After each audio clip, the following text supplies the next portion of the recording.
आगे बढ़ते हैं। राजधानी दिल्ली और एनसीआर में इन दिनों भीषण ठंड का प्रकोप जारी है। सुबह के समय धुंध की परत बिछी रहती है, वहीं तापमान में 7 से 9 डिग्री सेल्सियस के बीच भी रहता है। मौसम विभाग के मुताबिक दिल्ली में 10 जनवरी 2024 तक दोपहर के समय शीतलहर की स्थिति बनी रहेगी। वहीं 9-10 जनवरी 2025 को घना कोहरा भी छाया रहेगा और 11 और 12 जनवरी 2025 को हल्की बारिश हो सकती है। इसी बीच हिमाचल प्रदेश, जम्मू कश्मीर और उत्तराखंड में इस साल अच्छी खासी बर्फबारी भी हमें देखने को मिल रही है। दिल्ली से सटे पंजाब, हरियाणा में इन दिनों ठंड का प्रकोप जारी है। दोनों राज्यों में कोहरा छाया हुआ है। पंजाब के अमृतसर में घना कोहरा छाया रहा, जिससे दृश्यता शून्य हो गई है। मौसम विभाग के मुताबिक पंजाब का संगरूर क्षेत्र बेहद ठंडा रहा।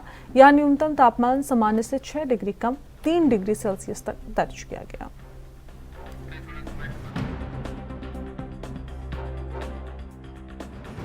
उत्तर भारत में फिलहाल ठंड का कहर हमें देखने को मिल रहा है। इसी के साथ राजधानी दिल्ली और एनसीआर में भी इन दिनों भीषण ठंड का प्रकोप जारी है। आईएमडी की तरफ से अलर्ट भी जारी कर दिया गया है। आपको बता दें कि कुछ दिनों में बारिश होने के अनुमान भी आईएमडी ने लगाए हैं। आपको बताते चले कि सुबह के समय धुंध की परत दिल्ली एनसीआर में दिखाई दी। वहीं 7 से 9 डिग्री सेल्सियस के बीच यहां तापमान दर्ज किया गया।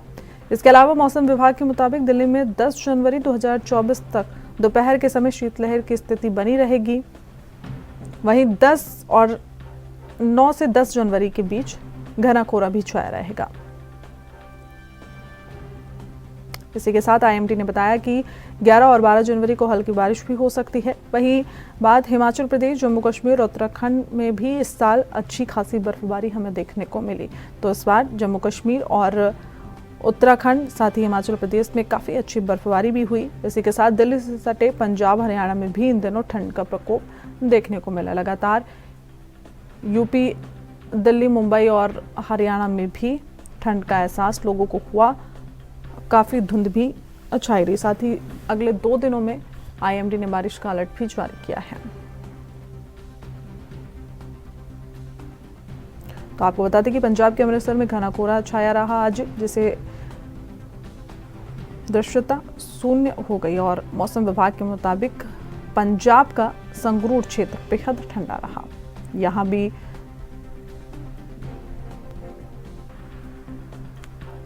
काफी गिरावट देखी गई, तापमान में काफी गिरावट देखी गई, जहां 6 डिग्री कम 3 डिग्री सेल्सियस तक यहां पर तापमान रिकॉर्ड किया गया।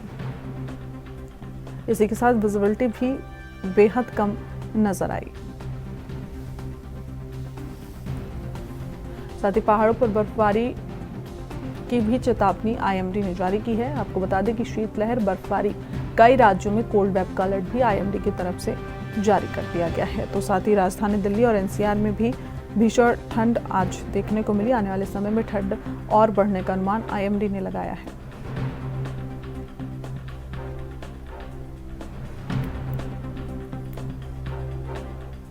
मौसम विभाग के मुताबिक दिल्ली में 10 जनवरी तक दोपहर के समय शीतलहर की स्थिति बनी रहेगी। वहीं 9 और 10 जनवरी 2025 तक घना कोहरा छाने रहने का भी अनुमान आईएमडी ने लगाया है।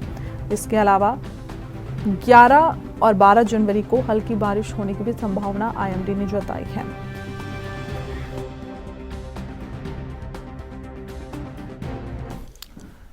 इस खबर पर ज्यादा अपडेट्स के साथ संवाददाता राजीव तिवारी हमारे साथ दिल्ली से जुड़ गए हैं। फिलहाल राजीव, आईएमडी ने तो 2-3 दिनों का अलर्ट जारी कर दिया है। साथ ही आज धुंध की स्थिति भी दिल्ली में हमें देखने को मिली। फिलहाल आज क्या हालात अभी नजर आ रहे हैं दिल्ली में? देखिए, यहाँ पर बात करें जिस तरीके से ठंड की, तो लगातार ठंड जो है वो बढ़ती नजर आ रही है। और इंडियन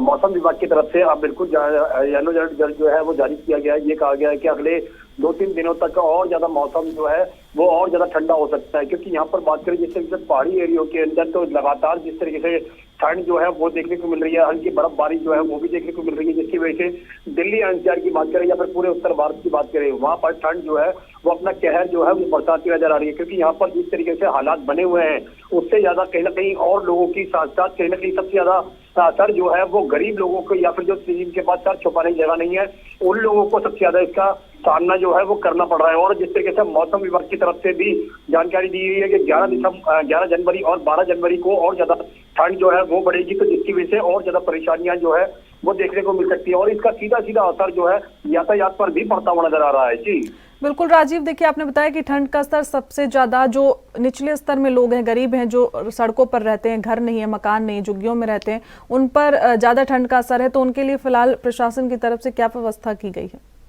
देखिए, यहाँ पर बात करें मिडिल क्लास या गरीब क्लास की, जो जिनके पास सर छुपाने की जगह नहीं है ठंड से भी, और जहाँ तक कि बारिश वगैरह से भी बचने के उनके पास साधन नहीं होते हैं, उन लोगों के लिए अब दिल्ली सरकार जो है रैन बसेरे को इंतजाम करती नजर आ रही है। मगर फिर भी कहीं ना कहीं क्योंकि इनकी संख्या ज्यादा है और रैन बसेरों की संख्या जो है वो कम है, जिसकी वजह से रैन बसेरे भी कहीं ना कहीं कम पड़ते नजर आ रहे हैं। मगर अब दिल्ली सरकार को कुछ और कदम उठाने होंगे, क्योंकि दिल्ली सरकार का ध्यान जो है वो अभी तक सिर्फ चुनाव की तरफ है, और जिस तरीके से मौसम विभाग की तरफ से चेतावनी जारी की गई है उसको लेकर अभी तक दिल्ली सरकार की तरफ से कोई भी कदम जो है नहीं उठते नजर आ रहे हैं। और खास तौर पर बात करें जो जिन लोगों के पास सर छुपाने की जगह नहीं है, उन लोगों के लिए व्यवस्था जो है वो करनी होगी। कुछ संस्थाएं जरूर कहीं ना कहीं गर्म कपड़ों का या फिर गर्म कंबल वगैरह का कहीं ना कहीं डोनेशन करते हुए नजर आ रहे हैं, मगर यहाँ पर आम जनता की परेशानियां कम नहीं होती नजर आ रही, क्योंकि ठंड जैसे जैसे बढ़ रही है वैसे वैसे इन लोगों की परेशानियां जो है वो और ज्यादा बढ़ती नजर आ रही है। अब कहीं ना कहीं रैन बसेरों का और ज्यादा संख्या जो है वो दिल्ली सरकार को बढ़ानी होंगी। जी बिल्कुल राजीव, देखिए आईएमडी ने बता दिया कि आने वाले समय में और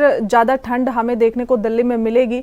तो क्या एडवाइजरी स्वास्थ्य विभाग की तरफ से लोगों के लिए जारी की गई है? देखिए, यहाँ पर बात करें कैसे मौसम विभाग की, तो मौसम विभाग की तरफ से बिल्कुल कैसे लगातार जानकारी दी जा रही है कि आने वाले दिनों के अंदर और ज्यादा ठंड बढ़ेगी। मगर यहाँ पर बात करें ठंड के आसार जो है जिस तरीके से देखने को मिल रहे हैं, उससे तो लगता है कि वाकई में ही दिल्ली एनसीआर के अंदर नहीं पूरे उत्तर भारत के अंदर ठंड जो है वो अपनी चादर जो है वो ओढ़ चुकी है। मगर यहाँ पर बात करें जिस तरीके से आम जनता की, तो आम जनता की जिस तरीके से ठंड से बचाव के तमाम जो रास्ते हैं, चाहे वो अलाव की बात करें या फिर चाय की बात करें या फिर गर्म कपड़ों की बात करें, सभी का इंतजाम जो है वो किया जा रहा है। मगर जिन लोगों के पास ये सारी सुविधाएं नहीं है, यानी कि गर्म कपड़े उनके पास नहीं है या फिर सर छुपाने की जगह नहीं है, उन लोगों के लिए कुछ संस्थाएं और सरकार की तरफ से कोशिश जरूर की जा रही है, मगर वो कोशिश भी थी कारगर होती नजर नहीं आ रही है। मगर अब जिस तरीके से लगातार आम व्यक्तियों की बात करें तो उनके लिए कहीं ना कहीं मौसम विभाग की तरफ से या फिर क्या है मेडिकल एसोसिएशन की तरफ से भी कहीं ना कहीं ये कहा जा रहा है कि ठंड से बचाव के जो तमाम इंतजाम है वो किए जाने चाहिए। मगर यहाँ पर बात करें ठंड की वजह से स्कूलों की भी छुट्टी की गई है, क्योंकि बच्चों की वजह से भी बच्चों को भी दिक्कतें हो रही है, इसी वजह से घरों के अंदर ही बच्चे जो है वो महफूज होते नजर आ रहे हैं। जी ठीक है राजीव, तमाम जानकारी के साथ जुड़ने के लिए आपका बहुत शुक्रिया।